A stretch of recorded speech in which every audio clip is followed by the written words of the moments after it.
I accidentally joined a family reunion. This happened 3 years ago, and I still have photos to prove it. So, I had just moved to a new city and didn't know anyone. One Sunday, I decided to treat myself to a fancy brunch buffet. I walked into the restaurant, gave my name, and the hostess smiled and said, "Perfect. Everyone's already here." I thought, wow, amazing service. She led me to a private room where about 25 people immediately stood up and started clapping. I froze. An elderly woman rushed over, hugged me, and said, "You finally made it." At this point, I should have said, "I think there's been a mistake." Instead, social anxiety took control. I smiled and said, "Yep, traffic was terrible. Big mistake." For the next hour, I was introduced to cousins, uncles, aunts, and people whose names instantly forgot. Everyone seemed genuinely happy to see me. The weird part? Nobody ever called me by my name. They just said things like, "Look who decided to show up," and "It's been too long."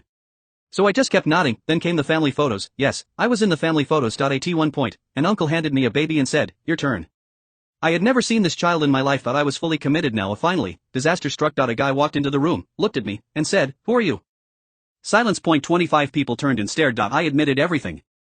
Turns out, the real guest they were waiting for had the same first name as me, and the restaurant had seated me with the wrong party. I expected everyone to be angry. Instead, the grandmother started laughing so hard she almost cried. She said, "Well, you've eaten with us for 2 hours. You're family now." They insisted I stay for dessert. Before leaving, they made me take one last photo with everyone. A week later, they mailed me a printed copy with the caption, "To our favorite accidental cousin." I went out for brunch alone and somehow came home with an entire second family.